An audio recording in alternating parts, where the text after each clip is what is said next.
Olá pessoal, eu sou a Ara, este é o meu canal, um canal sem canalice nem oportunismo. E nesse vídeo eu quero conversar com vocês sobre o jeitinho que os políticos dão para suas atitudes, das mais escusas. Eles têm sempre um jeitinho para levar vantagem, um jeitinho para conseguir as coisas. Inclusive, esse jeitinho, muita gente chama de jeitinho brasileiro. Eu, particularmente, eu discordo, porque eu acho que jeitinho na forma de querer levar vantagem não é algo que é monopólio dos brasileiros, de uma cultura ou de um país. Eu acho que pessoas no mundo e do mundo todo são canalhas e oportunistas, dão jeitinho quando convém. Não acho que é algo só do povo brasileiro. Mas como tem essa expressão jeitinho brasileiro, e eu tenho visto, principalmente nesses últimos dias, o quanto os políticos e os dirigentes políticos estão fazendo várias articulações com esse jeitinho brasileiro, digamos assim, eu quero trazer para vocês, primeiro, sobre esse cenário dessa movimentação do jeitinho brasileiro de alguns políticos e depois como surgiu essa questão de jeitinho brasileiro, de levar vantagem, que muita gente inclusive fala ou chama de lei de Gerson, algo que também eu discordo muito, chamar o levar vantagem, o passar a perna como lei de Gerson. Então é assim, vocês sabem que Pablo Marçal e Gustavo Lima estão articulando aí com a União Brasil para se filiarem no dia 4 de abril, que vai ser o dia que o Caiado vai apresentar sua pré-candidatura à presidência, mesmo estando atualmente inelegível, mas nesse evento de 4 de abril ele vai se apresentar como pré-candidato da União Brasil à presidência, lá em Salvador, onde ele receberá o título de cidadão baiano, e nesse evento também Pablo e Gustavo Lima vão estar lá para se filiar. Depois que essa notícia explodiu, o presidente do PRTB falou que não, que Pablo é o plano A do PRTB, ou seja, é o plano A, PRTB não tem plano B nem plano C, repetindo algo que próprio Lula e Bolsonaro já fizeram no passado recente, inclusive, dizendo, não, o plano A da esquerda é Lula, o plano A da direita é Bolsonaro. Bolsonaro fala, o plano A, B e C é ele, e o entorno de Lula também tem falado, claro, com a anuência de Lula, que o Lula é plano A, B e C da esquerda. Mas a gente que não tem memória curta sabe que Lula, por conta da queda da popularidade, está articulando um plano B, que não inclui ele, que seria Alckmin e Eduardo Paes. E Bolsonaro, por outro lado, que também está inelegível e sabe que ele não será o plano A, mas ele fica ventilando que será o plano A, B e C, está articulando para colocar o plano B, ou no caso o A, já que ele nem é o A, o Flávio ou até Michele, tanto que cada hora ele fala uma coisa, hoje ele diz não, Michele pode ser candidata à presidência, não, Michele vai para o Senado, pode ser Flávio. Então eles ficam fazendo este joguinho na canalice, dando sim um jeitinho para manipular a galera. Nesse sentido, o Avalanche, ele falou, não, o plano A é Pablo, não tem B nem C, como eu disse, repetindo o que tem feito Lula e Bolsonaro. Só que aí, Pablo manteve ou está até agora em silêncio. Ele não falou nada se ele vai mesmo para o União Brasil, o que nos faz ter quase a certeza de que sim, ele vai para o União Brasil, senão ele estaria em público falando, não, eu não vou, até porque Pablo ficou quase o presidente de honra do PRTB, ele que tem dado até então as cartas no PRTB. Então, se ele não vem desmentir essa informação, é porque, com certeza, é verdade, ele, como um bom canalha, está esperando o timing certo para poder trazer essa informação, para falar, tá, eu vou, não, eu não vou. Ou, como eu falei no vídeo, né, que eu trouxe para vocês a informação de que ele vai para o União Brasil, ou ele vai recuar e falar, não, meu lugar sempre foi aqui, eu não iria, não sei de onde tiraram essa história e por aí vai. Mas a Avalanche, em público que fala que Pablo é o plano A, que PRTB não tem B nem C, está articulando nos bastidores, dando jeitinho nos bastidores para trazer o prefeito de Sorocaba, o prefeito TikToker, o Rodrigo Manga, para o PRTB, para ser, inclusive, uma opção para se candidatar à presidência da República em 2026. Ou seja, existe plano B, existe o plano C, mas eles têm que dar um jeitinho para falar, ó, tem que ser, é esse que é o nosso plano para tentar controlar a narrativa e manipular a galera, porque esse povo acredita sim que nós temos memória curta, nós o povo, ou que a gente não sabe discernir, que só eles têm o monopólio da sabedoria, da compreensão, do discernimento, e que sem eles a gente não consegue ir além daquilo que eles nos dão de informações. Então eu creio que é por conta disso que eles ficam sempre dando jeitinho, esquecendo o que eles falaram ontem, e cada hora fazem um acordo e trazem como se nada tivessem falado antes que contrariasse aquele acordo que eles estão trazendo na atualidade. Mas eu trouxe essa questão para a gente exatamente ver isso, o jeitinho que se dá nas coisas e qual o nosso posicionamento, a gente como povo, não como plateia, nem como militante, como que a gente se posiciona vendo isso. E aí, porque muita gente que me acompanha gosta que eu traga fatos históricos, e eu também amo fatos históricos, eu pensei, eu vou trazer essa questão do jeitinho, contextualizando na história, inclusive também atualmente. Pessoal, se a gente for ver a questão do jeitinho, não só os políticos que fazem esse jeitinho, que muita gente chama de levar vantagem, jeitinho brasileiro, não é. Quantas pessoas da sociedade civil não podem ver uma vantagem que querem correr para ter? E detalhe, eu não acho vantagem errado. Eu acho que a gente tem que querer levar vantagem. Eu quero levar vantagem, você quer levar vantagem, mas a diferença é vantagem lícita ou ilícita. É vantagem de boa fé ou vantagem de má fé. Eu quero candidatar na vaga de concurso público, eu quero levar vantagem. Ficar em primeiro lugar na vaga ou entre os primeiros colocados ou pelo menos dentro das vagas. É o que eu quero levar vantagem. Eu quero levar vantagem de um projeto meu ser escolhido. Eu quero levar essa vantagem, mas com a minha meritocracia e porque cumprir as exigências para levar aquela vantagem. Eu quero levar essa vantagem. Agora, eu não estou querendo dizer aqui que a gente, como ser humano, às vezes a gente fica na fraqueza ou com tendência a pegar uma vantagem. Agora, a gente tem que entender até que ponto isso é viável no sentido de se vai fazer a gente cometer um crime, se vai fazer a gente prejudicar a outra pessoa, às vezes até a vida da outra pessoa. Então, acho que a diferença que nesses dois tipos de levar vantagem é uma vantagem de boa fé e outra vantagem de má fé. Mas desde que o mundo é mundo, as pessoas querem levar vantagem. É a nossa mentalidade que tem que mudar sobre levar vantagem e principalmente ao julgar quem leva as vantagens. Porque às vezes eu acho que a sociedade é muito dura e intransigente para julgar o levador de vantagem, a dependendo de quem ele é. Por quê?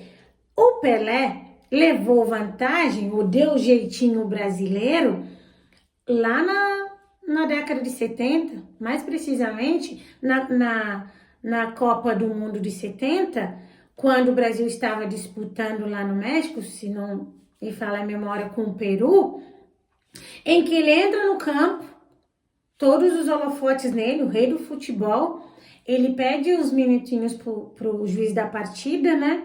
E ele vai no centro do campo e amara a sua chuteira, claro, devidamente colocada lá o logo da Puma e bum, vira um estrondo no mundo de fazer essa propaganda gratuita, digamos assim. Você fala, mas não tem nenhum problema nisso, eu não vi vantagem nisso.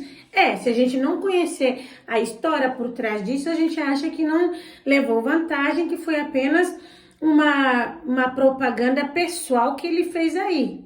O garoto propaganda, e não foi. Porque os irmãos que criaram a Adidas, o Rodolphe e o Rudolf, eles criaram a Adidas lá na década de 20 e começou a dar atrito entre os irmãos por conta do negócio.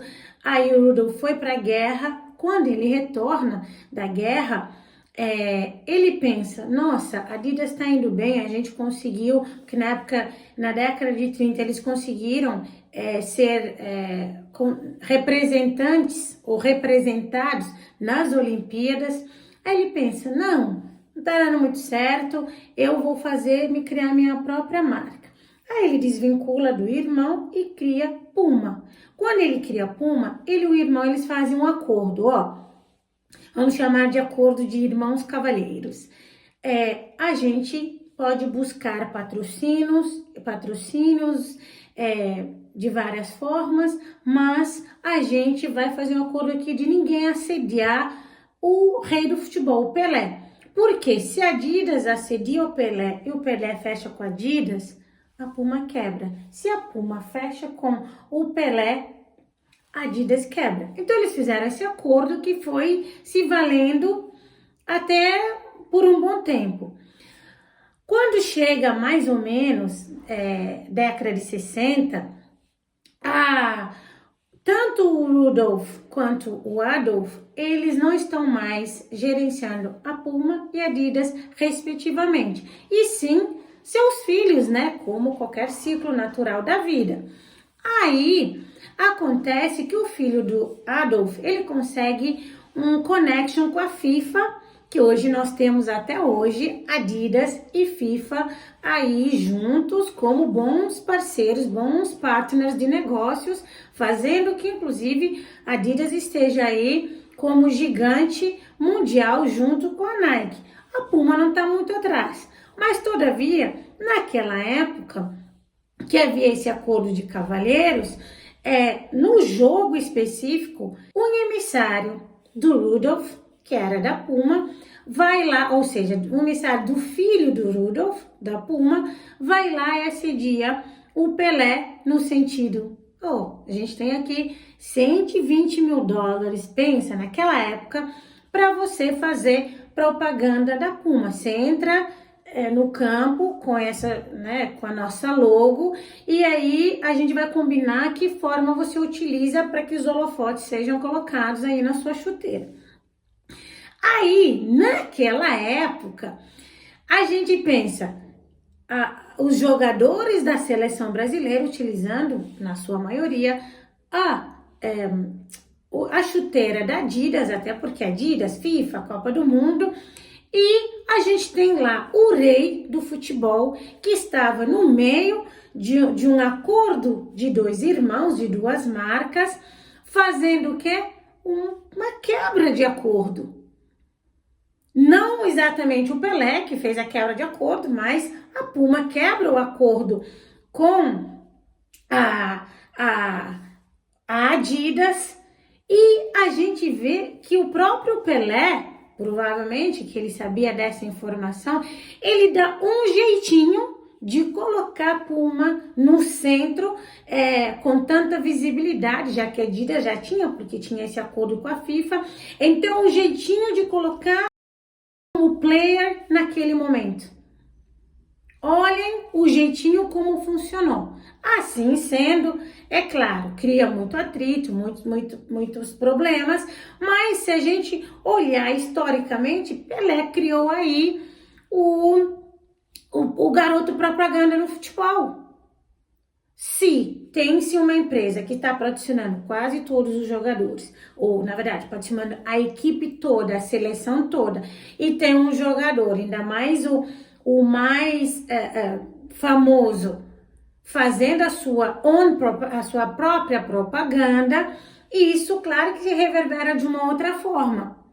Assim, nós teríamos, anos depois, na década de 70, mais ou menos aí em 76, o Gerson, que por conta dele que surgiu a lei de Gerson, o Gerson, um jogador da seleção brasileira, que inclusive jogou também a partida da Copa de 70, é campeão do mundo junto com Pelé e todos que estiveram aí na final de 70, e a gente vê que ele estava aposentado em 76, já que ele se aposentou em 74, muito novo, aos 33 anos, Gerson já tinha se aposentado, alguém que era considerado ícone, como canhotinho de ouro, alguém que era um meio-campo muito famoso, e a gente tem ele fumante.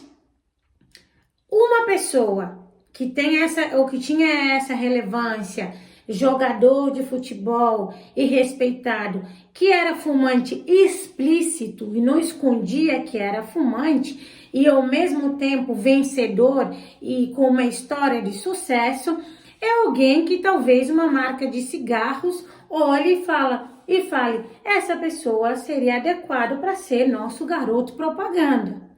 Assim, como um ano antes, mais ou menos, uma empresa de cigarros estava aqui no Brasil, uma empresa de tabacos, né?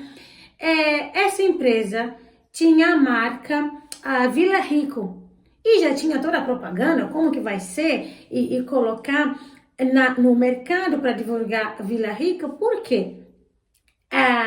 Os cigarros, à época, tinham 80 milímetros. E a Vila Rica pensou, nós vamos fazer um cigarro com 100 milímetros, mas com o mesmo preço dos cigarros com 80 milímetros. Aí nós vamos utilizar na pecha publicitária, na propaganda, essa vantagem no tamanho, e ao mesmo tempo que traduz numa vantagem na economia, uma vez que o cliente, o consumidor, o fumante não vai pagar mais caro por ter mais cigarro, então há uma vantagem, então a gente vai colocar essa peça publicidade dessa forma. Assim, antes de chamarem o Gerson, o jogador Gerson, que na época estava aposentado, eles colocam toda a peça, como será a propaganda. Quando chamam o Gerson para fazer a propaganda, acontece o seguinte, assista a propaganda que eu depois converso com vocês, assista aí. Gerson, cérebro do time campeão do mundo de 70. Você que sempre fumou, por que Vila Rica? É difícil dizer porque se gosta de um bom cigarro, certo? Eu gosto de Vila Rica porque ele é gostoso, suave e não irrita a garganta. Olha a cor deste fumo. E o filtro longo suaviza mesmo. Por que pagar mais caro se o Vila me dá tudo aquilo que eu quero de um bom cigarro? Gosto de levar vantagem em tudo, certo? Leve vantagem você também. Leve Vila Rica. Aí, como vocês viram na peça publicitária, o repórter, a pessoa que está sendo retratada como repórter na propaganda, fala, você que fumou há tanto tempo, por que Vila Rica? Meio para que Gerson falasse a razão e o público entendesse por que um fumante explícito estava escolhendo Vila Rica. Aí ele responde, por que pagar mais caro se o Vila Rica tem tudo que ele precisa no cigarro? E ele fala, eu gosto de levar vantagem, leve vantagem você também, tipo, eu gosto de levar vantagem no sentido de pagar mais barato, você também leve essa vantagem, pague mais barato, compre esse cigarro. Beleza.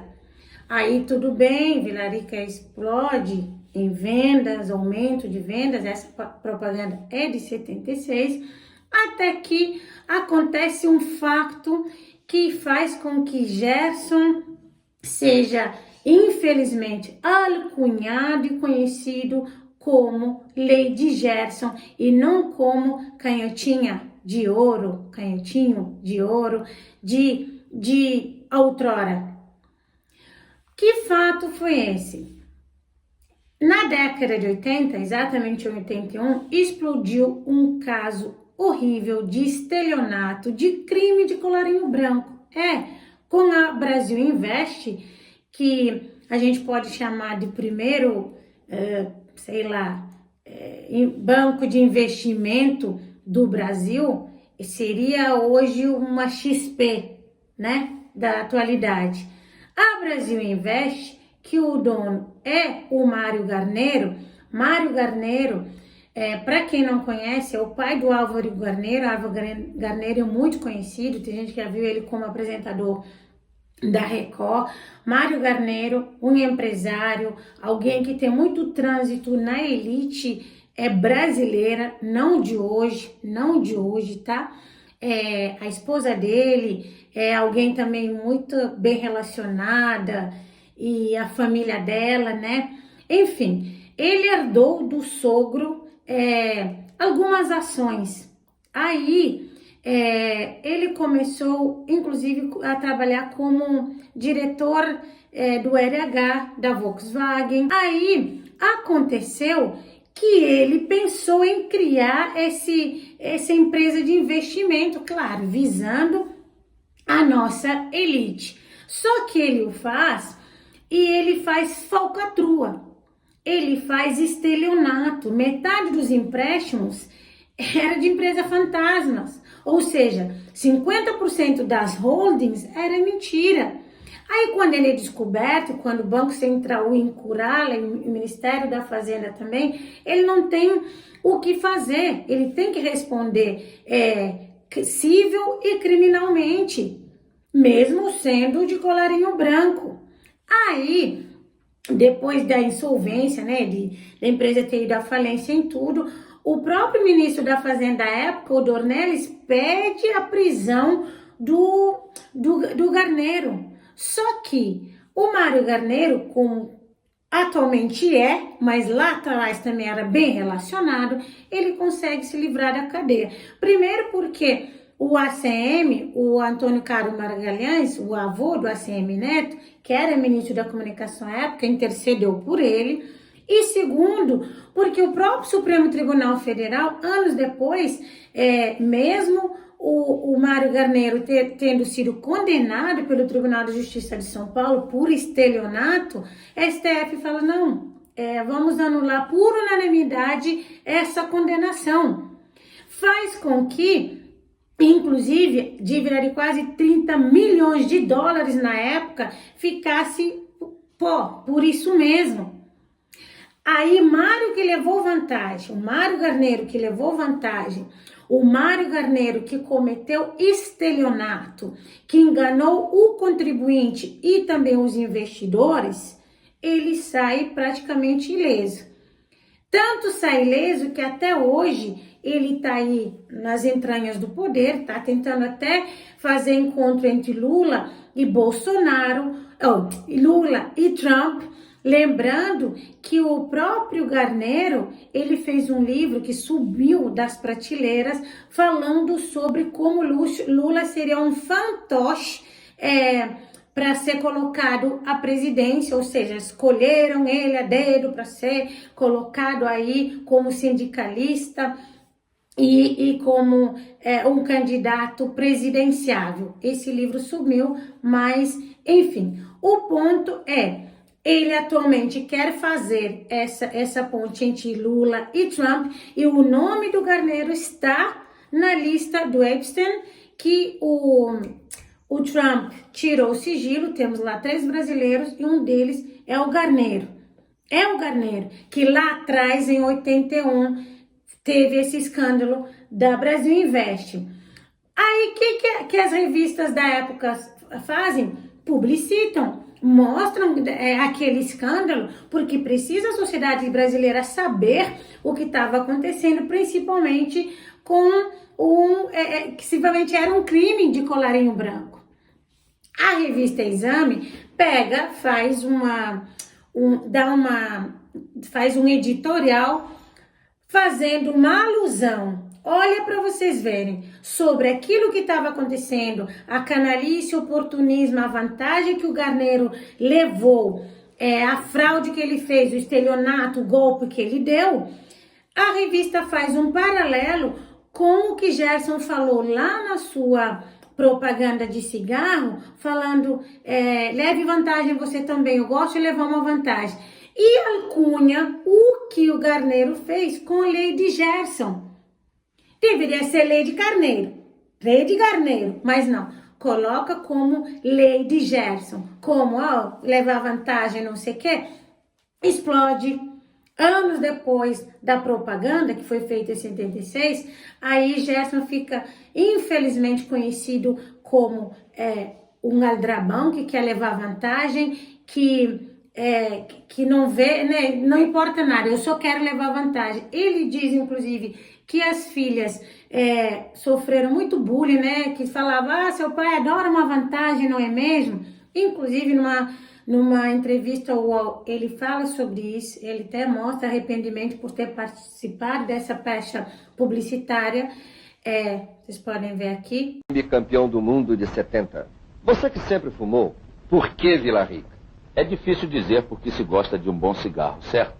Eu gosto de Vila Rica porque ele é gostoso, suave e não irrita a garganta. Olha a cor deste fumo. E o filtro longo suaviza mesmo. Por que pagar mais caro se o Vila me dá tudo aquilo que eu quero de um bom cigarro? Gosto de levar vantagem em tudo, certo? Leve vantagem você também. Leve Vila Rica. Eu não era atleta. Eu era fumante. Atleta não, porque eu só vim fazer a propaganda depois que parei de jogar. Então, aquilo foi um filme, tá certo? Eu fui um artista do filme, com vários outros artistas, tá certo? E aquilo foi criado para aquele comercial, porque todo mundo sabia que eu fumava. Então eles criaram um cigarro, tá certo? E criaram o filme, os dizeres, tá certo? Então me apresentaram aquele script, é isso aí, para mim e para os outros, que todo mundo que participava, tinha gente à beça. E a história era a seguinte, eles criaram um cigarro, como tantos outros que existiam, tá certo? Que faz o mesmo mal, tá certo? Para uns e para outros não, para quem acredita e para quem não acredita. Eu era fumante. E aí o que acontece? Criaram esse cigarro. Era uma vantagem você fumar esse cigarro. Por quê? Porque era igual a todos, só que era mais barato. E a história era essa. A vantagem está aí. Então faça como eu. Leve vantagem você também, fume tal. Tá certo? Porque é mais barato. E isso está tudo explicado. Você sofreu muito com isso? Né? Claro, porque aí levaram para o lado pejorativo da coisa. Não levar vantagem, passar a pessoa para trás. Eu não posso nem dizer que a minha vida é um livro aberto, porque não é. A minha vida foi dentro de um estádio de futebol, com 100 e tantas mil pessoas. E fora, a minha vida, todo mundo conhece, todo mundo sabe qual é. Tá certo? Então, isso aí não me prejudicou, porque todo mundo que me conhece sabe quem eu sou. Mas pegou mal, porque a vantagem era de passar o outro para trás. Eu nunca passei ninguém para trás, tá certo? E de levar vantagem. E aí eu não sei, mas foi um político, naturalmente, deve ter sido, que pegou isso aí, a lei de Gerson. Que lei que eu fiz? Nenhuma. E nem me interesso por leis também. Né? Então, o que acontece? Ficou isso aí. Levaram para o lado pejorativo da coisa e começou a me incomodar. Eu aí processei uns 2 ou 3 aí, e aí sossegou. Até porque uma pessoa que é ídolo, que deveria ser conhecido como ídolo, que, enfim, que trouxe tantas alegrias para o Brasil, ser cunhado como um aldrabão, a lei de Gerson, mas não teve lei do Pelé, nem tampouco lei do Mário Carneiro, que eu acho que aí sim seria mais congruente, lei de Álvaro, ou lei de Mário Carneiro e não lei de Gerson. Gerson que só leu uma propaganda, porque a vantagem estava na economia que o fumante teria, comprando um cigarro de 100 milímetros, que pagaria a mesma coisa se ele comprasse um de 80 milímetros. Mas aí botou tudo nas costas do Gerson, que hoje não tem como ele desvincular disso, porque infelizmente parece que a sociedade dá um peso, ou se não, se permite ser manipulado pelas revistas, pela mídia mainstream e pelos políticos que dão as cartas, pelos esses empresários canalhas que dão as cartas, e não vem exatamente a origem do problema, quem foi canalha, quem foi aldrabão. E ainda muita gente hoje repete, eu vi no Twitter dia desses, o cara falando, eu tava numa piscina, eu tirei o brinquedo dos meus filhos, coloquei aí do lado, aí veio aí a gente foi para outra piscina, quando voltou, tinha aí famílias, avós, mães e pais, e os filhos brincando com os brinquedos dos meus filhos. Aí ele falou, é a lei de Gerson estrutural, o brasileiro quer levar vantagem, assim esses filhos vão começar a pegar o que não é seu, é o tipo de filho que repete achado, não é roubado, que pega, mistura na marmita do coleguinha, é o tipo de filho que acha que, enfim, cunhada, pode ser futura esposa. Eu acho que sim, que os pais que fizeram igual esses pais fizeram, que pegaram brinquedos que não sabem de quem é, sem pedir uma autorização, dão para o filho brincar, são pais que contaminam sim o caráter dos filhos e que os filhos crescem achando que achado não é roubado, eu concordo. Agora, falar da lei de Gerson não é porque existe que a gente precisa repetir. Acho que para contextualizar, até dá para repetir, mas do jeito que ele colocou, acho que dava para falar, sei lá, essa coisa de levar vantagem, de jeitinho brasileiro. Eu acho assim, coitado do Gerson, que hoje tá aí um homem, né, de idoso, digamos assim, e ter ainda que lidar com isso, de algo que ele não foi aldrabão, que ele não levou vantagem, que a gente vê muito mais políticos diariamente levando vantagem e não sendo cunhados negativamente, como a gente fez, como a sociedade como um todo fez, né? Como o próprio Gerson, que não merecia, na minha opinião, não merece ter essa fama como lei de Gerson, de algo que nem foi por conta dele que foi cunhado, de algo que foi por conta do Mário Carneiro, e a história de Mário Carneiro não é contada quase, a gente não vê aí reverberado na mídia mainstream, falando quem é o Mário, quem é o Mário Carneiro, o que ele já fez. O próprio filho Álvaro estava envolvido aí com o sistema Ponzi de pirâmide, pegava dinheiro dos amiguinhos da elite, da própria namorada, enfim, não fazia investimento nenhum, mas a gente não vê, é só quem eles querem que seja mártir da vez e quem eles querem colocar como canalha da vez. É por isso que a gente tem que discernir por nós mesmos, pra gente colocar os canalhas na lata de lixo da história. E sim, precisamos conhecer nossa história pra gente se posicionar no presente. Jeitinho brasileiro não é algo só do brasileiro, não é algo só de hoje. E eu não acho que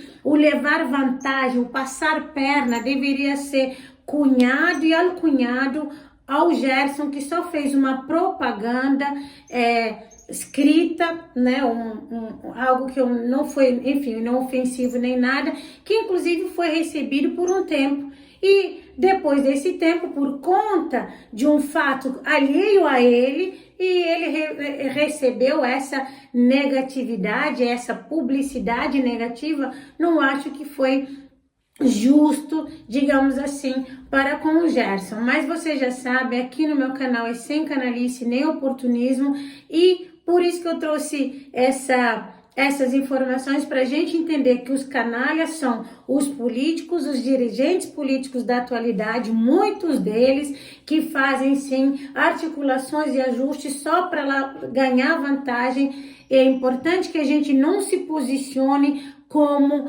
plateia, aplaudindo, tendo político de estimação. A gente tem que posicionar como povo que cobra, que questione, que tenha senso crítico, autocrítica e que principalmente entenda que nossas escolhas vão sim melhorar ou piorar nosso país, o legado que a gente vai deixar e que a gente tem que se posicionar politicamente, mas sem nos contaminarmos, não é verdade? Mas é isso. Au revoir.